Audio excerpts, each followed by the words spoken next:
সম্প্রদায় কৃষক আন্দোলন করেছিলেন, কৃষক আইন এনেছিলেন এই নরেন্দ্র মোদী সরকার। তাদের এই আইনটাকে বাতিল করতে সময় কতদিন লেগেছিল? 2 বছর। কিভাবে আন্দোলন করেছিল? সব পাঞ্জাব থেকে এসে দিল্লিতে রাজপথে ট্র্যাক্টর নিয়ে এসেছিল। ওই ট্র্যাক্টর ছিল তাদের ঘর। ওই ট্র্যাক্টরের মধ্যে তাদের খাওয়া, রান্না, ঘুম। সারা পাঞ্জাব থেকে এসে 2 বছর ধরে দিল্লির রাজপথ দখল করে আন্দোলন করেছিল তারা। তারপরে তারা তার ফল পেয়েছে, ওই কৃষি আইন বাতিল করতে বাধ্য হয়েছিল। সম্মানিত বন্ধু, আমরা যদি ভুলে যাই, আমরা যদি মনে করি এই শান্তিপূর্ণ গণতান্ত্রিক আন্দোলন করে আমরা থেমে যাব, না, এই আইন বাতিল করা সম্ভব হবে না। কারণ তারা জানে আমরা কতগুলো আইন পাশ করেছি। আন্দোলন একটুখানি হয়েছে, থেমে গেছে। কি 3 তালাক আইন পাশ করে নিয়েছে, আন্দোলন হয়েছিল, বাদ গেছে, বাতিল হয়েছে? বাতিল হয়নি। তারা ঠিক ধরে নিয়েছে এই ওয়াকফ আইন আমরা এনেছি, একটু আন্দোলন হবে, থেমে যাবে, কাজ মিটে যাবে। সেই জন্যে এই আন্দোলন, এই আইনকে বাতিল করার জন্যে মুসলিম পার্সোনাল ল বোর্ড, বিভিন্ন মুসলিম সংগঠন কেন্দ্র থেকে তারা রূপরেখা তৈরি করছে। আন্দোলন, আন্দোলন, আন্দোলন, আন্দোলন। আমরা ভুলে যাইনি মুসলিম সম্প্রদায়, আমরা ভুলে যাইনি ইতিহাসের কথা। কথা হচ্ছিল না মুসলমানরা আমরা বাঘের বাচ্চা বাঘ, সিংহের বাচ্চা সিংহ। ঘুমন্ত সিংহকে আমি বলি নরেন্দ্র মোদী বিজেপি খোঁচা মেরে জাগিয়ে দিয়েছে।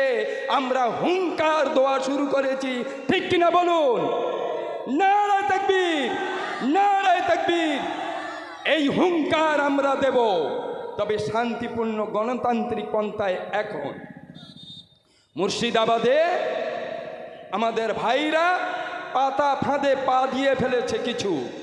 যদিও পুলিশি ষড়যন্ত্র, বিজেপি ষড়যন্ত্র, আরএসএস ষড়যন্ত্র সেখানে কাজ করেছে। তাই এ পর্যন্ত 5-7 জন আমাদের মুসলিম ঘরের আমাদের ভাই, ছোট ছোট ভাই, তারা গুলিবিদ্ধ হয়ে মারা গেছে। তাদেরকে আল্লাহ জান্নাত নসিব করুন, বলি আমিন। সবে শুরু।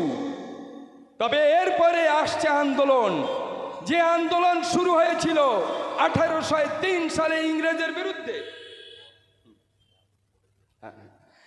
1803 সাল ইংরেজের বিরুদ্ধে সেদিন দিল্লির মাটিতে হুঙ্কার দিয়ে শাহ আব্দুল আজিজ রহমাতুল্লাহ আলাইহি বলেছিলেন, 1799 সাল টিপু সুলতানকে ইংরেজ সরকার হত্যা করার পরে বুকে পা দিয়ে ইংরেজ সরকার বলেছিল, আজ থেকে আমরা ভারতবর্ষে ঘোষণা করছি দেশ বাদশার, বান্দা খোদার হুকুম চলবে। আপনার ইস্ট ইন্ডিয়া কোম্পানি অর্থাৎ আমাদের ইংরেজের। 1899 সাল, কান খুলে শুনে নিন ইতিহাসের কথা। এই ঘোষণার পরে দিল্লির মাটিতে দাঁড়িয়ে শাহ ওলিউল্লাহ মুহাদ্দিস দেহলভী রহমাতুল্লাহ আলাইহির সুযোগ্য সন্তান মাওলানা শাহ আব্দুল আজিজ ঘোষণা দিয়েছিলেন, দেশ পরাধীন হয়ে গেছে। এই দেশ পরাধীন হয়ে গেছে, তাই এই ইংরেজের বিরুদ্ধে আমাদের আন্দোলন, আমাদের লড়াই করা ফরজ হয়ে গেছে। যেমন নামাজ পড়া ফরজ, রোজা রাখা ফরজ, হজ করা ফরজ, যাকাত দেওয়া ফরজ, তেমনি ইংরেজের বিরুদ্ধে লড়াই করা ফরজ। ওই ঘোষণার সঙ্গে সঙ্গে সারা ভারতবর্ষের ওলামারা, সারা ভারতবর্ষের মুসলিম সম্প্রদায়েরা, সারা ভারতবর্ষে জুড়ে আন্দোলন শুরু করেছিল। সম্মানিত বন্ধু, 1857 সাল 52,000 আলেম তাদেরকে ইংরেজ সরকার ফাঁসি দিয়েছিল একসঙ্গে। আন্দোলন থেমে গিয়েছিল, আন্দোলন থেমে গিয়েছিল। আন্দোলনের ফলে আন্দোলন চলতে চলতে, আমি সংক্ষেপ করছি, 1947 সালে দেশ স্বাধীন হলো। দেশ স্বাধীন হওয়ার পরে দেশের সংবিধান কি হবে? মুসলিমরা নাকি পাকিস্তানে চলে গেছে।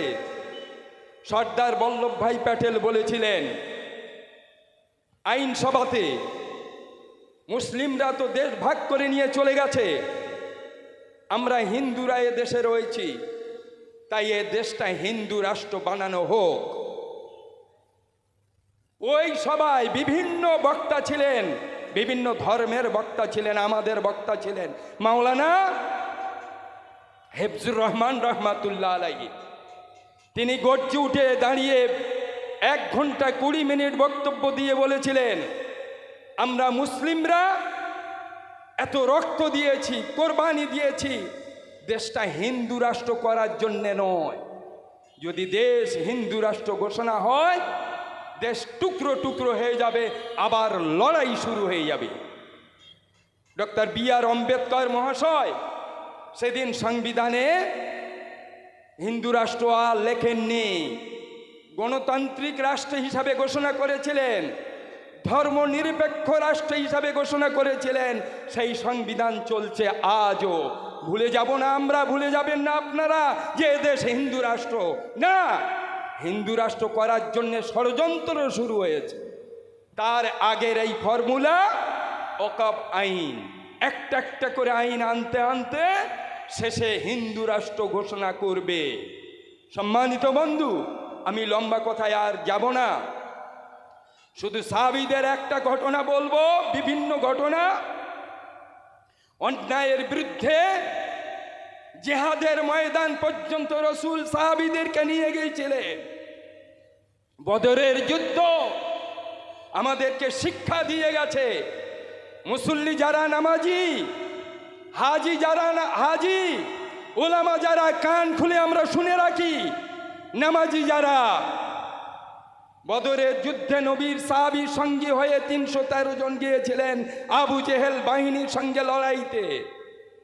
মদিনার মসজিদে নামাজ হয়েছিল, কিন্তু কারা সেই নামাজ পড়েছিল?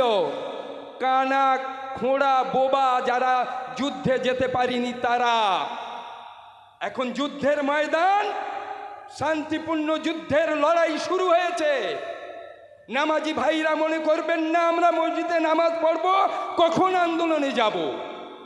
আপনাকে আন্দোলনে যেতে হবে। গত কয়েকদিন আগে আপনার লাওয়াটির থেকে রাজারহাট ব্যাপক মিছিল, বিশাল মানুষ জমায়েত করে আমরা মিছিল করেছি। সামনে আমি ছিলাম, আমাদের নেতৃত্ব হয়েছিল। আসরের নামাজ পড়ে নিয়ে আমরা মিছিল করেছিলাম। তাই বলছি, নামাজি যারা, তাদেরকে অংশগ্রহণ করা এখন ফরজের জায়গায় চলছে। আমি ফতোয়া দেব না, কারণ আমি মুফতি নই। সেই পর্যায়ে চলছে, ঘরে বসে থাকার সময় নেই, দিন নেই। সাহাবী হুজুর জিহাদের ময়দানে হযরতে জাফর রাদিয়াল্লাহু তাআলা হাতে তলোয়ার, ইসলামের ঝান্ডা নিয়ে জিহাদের ময়দানে নেতৃত্ব দিচ্ছেন। কাফের সৈন্যরা এসে তলোয়ার দিয়ে ডান হাত কেটে দিয়েছে, সঙ্গে সঙ্গে বাম হাতে ঝান্ডা তুলে নিয়েছে। সম্ভব? এ সম্ভব করে দেখিয়েছিলেন সাহাবীরা। ডান হাতকে বাম হাত কেটে দিয়েছে, 2 হাতের কনুই নিয়ে, কনুইতে ঝান্ডা রেখে দাঁত দিয়ে ঝান্ডা উঁচু করে ধরে ইসলামের পতাকা উড্ডীন করেছিলেন। তারপরে পা কেটে দিয়েছে, পড়ে গিয়েছে, হাঁটু গেড়ে ওইভাবে ইসলামের ঝান্ডা উড্ডীন করে রেখেছিলেন। সেদিন লড়াইয়ের ময়দানে কাফেরেরা টুকরো টুকরো করে শেষ করে দিয়েছিল হযরতে জাফর রাদিয়াল্লাহু তাআলা আনহুর দেহকে। এই ইতিহাস, এই নমুনা আদর্শ সাহাবী হুজুরদের। আমাদের সেই লড়াই হয়তোবা সামনে আসছে, আপনাদের ইশারা ইঙ্গিত রাখছি। গণতান্ত্রিক পন্থায় শান্তিপূর্ণ আন্দোলন শুরু, আমরা ফাঁদে পা দেব না। এভাবে রাস্তা খালি করে সুন্দর করে প্রসেসিং করে আমরা এখন মিছিল মিটিং করব। হয়তোবা ফতোয়া আসবে আমাদের কাছে, সাহাবী হুজুরদের মতো যেভাবে লড়াই করার যে ফতোয়া জারি, আপনার ফরমান জারি করেছিলেন নবীজি, ভারতবর্ষের মাটিতে দাঁড়িয়ে শাহ আব্দুল আজিজ রহমতুল্লাহ আলাইহি যে ফতোয়া দিয়েছিলেন, সেই ফতোয়া হয়তো আমাদের কাছে আসতে চলেছে। সেই জন্যে এখন কিছু নয়, আমরা তৈরি যেন থাকি, আমরা ইমানের শক্তিতে বলিয়ান যেন হই, আমরা যেন কাপুরুষের পরিচয় না দেই। ইমান বড় দুর্বল হয়ে গেছে আমাদের, মুসলমানিত্ব বড় দুর্বল হয়ে গেছি আমরা। একে অন্যের গীবত, গিল্লা, পরচর্চা, পরনিন্দা, লড়াই ঝগড়াই আমরা নিজেদের ইমান আমলকে শেষ করে দেওয়ার জায়গায় চলেছি। তাই আল্লাহর গজব এসেছে এই সময়। আমরা ভুলে যাই যে সামনের পরিকল্পনায় আমরা অংশগ্রহণ নেব, আর 6 লেনে আমরা যাব। একটুখানি বসেন, বক্তা কারা আমরা রেখেছি আপনারা লক্ষ্য করুন। 6 লেনে বক্তা আমরা কাউকে বাদ দিইনি। জমিয়ত উলামা বাংলা ফুরফুরা আমাদের ভাই সাজ্জাদ সাহেবকে রেখেছি। বসিরহাট আমাদের ভাই সরফুল আমিন সাহেবকে রেখেছি। জমিয়ত উলামা হিন্দ দক্ষিণ 24 পরগনার সম্পাদক মুফতি আমিনুদ্দিন সাহেবকে রেখেছি। আমরা রেখেছি মাওলানা আব্দুল মতিন সাহেবকে, আমরা রেখেছি মাওলানা কামরুজ্জামান সাহেবকে, আমরা রেখেছি ঐক্যতানের আপনার আমিনুল আম্বিয়া ভাইকে, আমরা জামাত ইসলামের বক্তাও রেখেছি, আমরা রেখেছি ঘড়ি পীরের দাওয়াত করেছি। ঘৃণা নয়, নাক ছিটকানো নয়, আমরা বার্তা দিচ্ছি সকলকে নিয়ে আমরা মঞ্চ তৈরি করতে চাই। আমরা রেখেছি সাতুলিয়া মাদ্রাসার সুপারিনটেন্ডেন্ট সাহেবকে, আর আমরা তো চুনোপুটি। সম্মানিত বন্ধু, তাই আপনাদেরকে খাস দাওয়াত রাখছি। লড়াই আজকে শেষ নয়, সবে ঘাম ঝরেছে, হতে পারে এরপরে রক্ত ঝরবে। তৈরি থাকুন, তৈরি রাখুন আপনার সন্তানকে, আপনার বিবি বাচ্চাকে। আমার একটা ছোট্ট ঘটনা বলার ইচ্ছা হচ্ছে, মনে পড়েছে। কাশ্মীরে গিয়েছি, আপনার পাকিস্তান বর্ডারে লড়াই শুরু হয়েছে। কাশ্মীরের মানুষরা পাকিস্তানে যাবে, বলে ভারতের সঙ্গে আমরা থাকবো না। মিলিটারিরা বর্ডারে রয়েছে। শুধু আমাদের নয়, আমরা গোটা ভারতবর্ষের এই আন্দোলন চলবে। এখন আপনাদের সম্মুখে যাকে আনব আমরা সকলেই চিনি, শেষ বক্তা সব কিছু গুছিয়ে এবং আপনাদের কাছে তুলে ধরবেন জনাব হজরত মাওলানা মোহাম্মদ মুস্তফা সাহেব। সম্মানিত বন্ধু, আমি শেষ কথা বলছি। কথা আমরা অনেক শুনেছি, শুনছি, শুনব। আমি আমার বক্তব্যের একটা সংশোধনী দিচ্ছি। আমি নরেন্দ্র মোদীকে হিন্দু বলেছি, আসলে ইহুদি, খ্রিস্টান, মুশরিক। কি বললাম? ইহুদি, খ্রিস্টান আর মুশরিক, এই 3 গোষ্ঠী ইমানদারের শত্রু। এই 3 গোষ্ঠীর মধ্যে নরেন্দ্র মোদী পড়ে। শুভেন্দু, নরেন্দ্র মোদী এরা আধুনিক হিন্দু সাজছে, আধুনিক হিন্দু। এদের বিরুদ্ধে আমাদের আন্দোলন। মানে আদি হিন্দু, ভালো হিন্দু, জাতীয় হিন্দু, দেশের হিন্দু, তারা আমাদের ভাই। প্রমাণ স্বামী বিবেকানন্দ, হিন্দু ভাইদের মনীষী। তিনি বলেছেন, জীবে প্রেম করে যেইজন সেইজন সে বিশেষ। কবিগুরু রবীন্দ্রনাথ ঠাকুর, তিনি হিন্দু মনীষী, হিন্দুদের একজন উচ্চ তবকার মানুষ, তিনি বলেছেন নানা ভাষা, নানা মত, নানা পরিধান, বিবিধের মাঝে দেখো মিলন মহান। আমাদের নানা ভাষা আছে সারা ভারতবর্ষে, নানা পরিধান, নানা পোশাকের মানুষ আমরা আছি, নানা মতের মানুষ আছি, সব মিলিয়ে আমরা ভারতবাসী। শ্রী চৈতন্য বলেছেন বিনয় এবং প্রেম, তিনি প্রচার করেছেন, জীবন শেষ করেছেন। বিনয়ী হতে হবে আর প্রেম দিয়ে মানুষের মন জয় করতে হবে, এটাই একটা ধর্ম। তার অনুসারীরা অগণিত। আমাদের কাজী নজরুল ইসলাম বলেছেন এক মোরা এক বিনতে দুইটি কুসুম, হিন্দু মুসলমান, মুসলিম তার হিন্দু তার নয়নমণি, মুসলিম তার প্রাণ। স্বামী রামকৃষ্ণ বলেছেন যত মত তত পথ।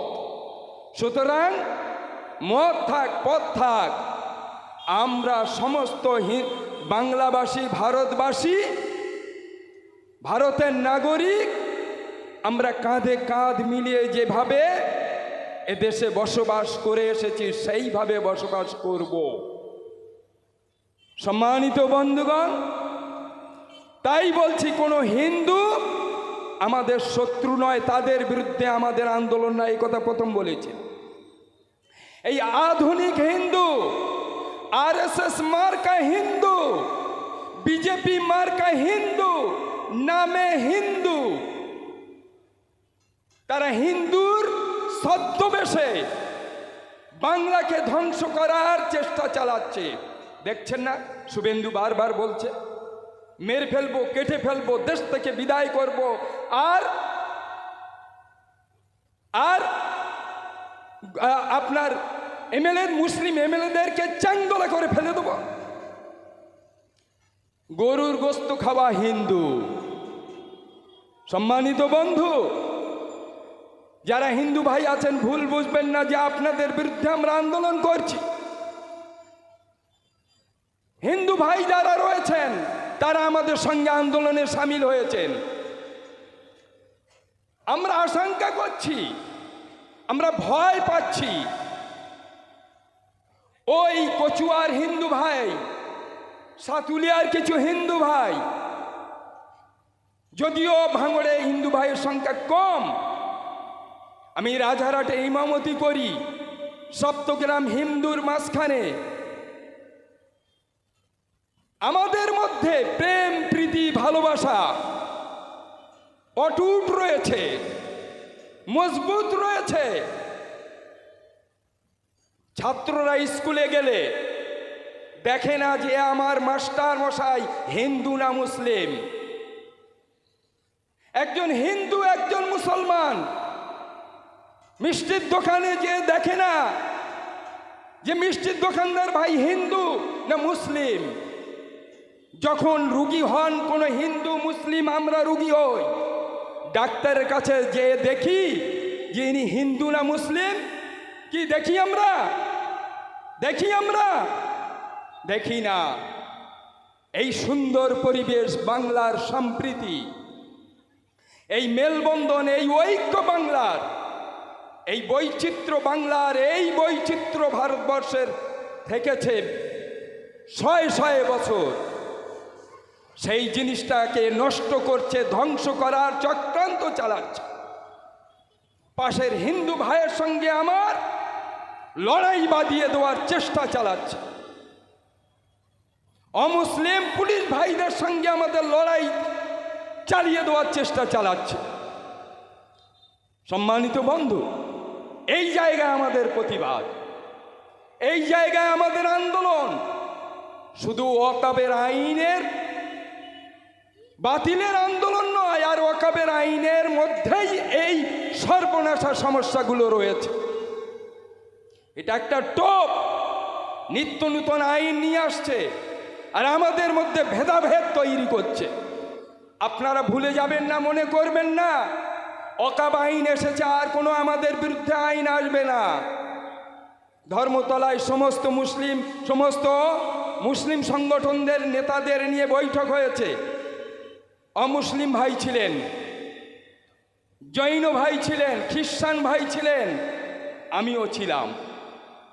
সেখানে আমরা প্রতিজ্ঞাবদ্ধ হয়েছি যে আমরা সম্মিলিতভাবে বাংলাকে বাঁচাবো, সম্মিলিতভাবে এই আইনের বিরুদ্ধে লড়াইয়ের ময়দানে নেমেছি, নামবো, সাথে থাকবো। দলিত ভাই ছিলেন।